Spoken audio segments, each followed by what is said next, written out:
SI CIയുടെ അടുത്ത് വരികയാണ്. CI ചോദിച്ചു, എന്തായി, അവൾ ഒപ്പിട്ട് തരാമെന്ന് പറഞ്ഞു എന്ന് ചോദിച്ചപ്പോൾ SI പറഞ്ഞു, അവൾ ഒപ്പിട്ട് തരുന്ന ലക്ഷണമില്ല. അവൾ എന്താണ് ഒപ്പിട്ട് തരാത്തത്, എന്താണ് അവളുടെ പ്രശ്നമെന്ന് CI ചൂടാവുകയാണ്.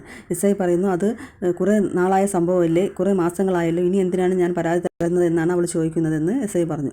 CI പറഞ്ഞു, അവളെ കൊണ്ട് പരാതി എഴുതി ഒപ്പിട്ട് വാങ്ങിച്ചതിന് ശേഷം മാത്രമേ അവളെ പുറത്ത് വിടാവുള്ളൂ. അവളിവിടെ ഇരിക്കട്ടെ, ഒരു രാത്രി പോലീസ് സ്റ്റേഷനിൽ കഴിയട്ടെ, അപ്പോൾ അവൾക്ക് മനസ്സിലാവും, ഒപ്പിട്ട് തന്നാലേ ഇവിടുന്ന് പോകാൻ പറ്റുകയുള്ളൂ എന്ന് മനസ്സിലാവുമ്പോൾ അവൾ ഒപ്പിട്ട് തരും എന്നാണ് CI പറയുന്നത്. SI പറയുന്നു, അവളെ വിരട്ടാൻ നോക്കിയിട്ടൊന്നും നടക്കുന്നില്ല, പേടിക്കുന്ന ടൈപ്പൊന്നും അല്ലെന്നാണ് തോന്നുന്നത് എന്നൊക്കെ പറഞ്ഞപ്പോൾ CI പറയുകയാണ്, അവൾക്ക് ബാലചന്ദ്രൻ്റെ നിന്ന് നല്ലപോലെ ക്യാഷ് കിട്ടുന്നുണ്ട്, അപ്പോൾ അയാളുടെ മകനെതിരെ കേസ് കൊടുത്താൽ അവൾക്ക് പണിയാവുമെന്ന് മനസ്സിലായി, അതുകൊണ്ടാണ് അവൾ പരാതി തരാത്തതെന്നാണ് CI പറയുന്നത്.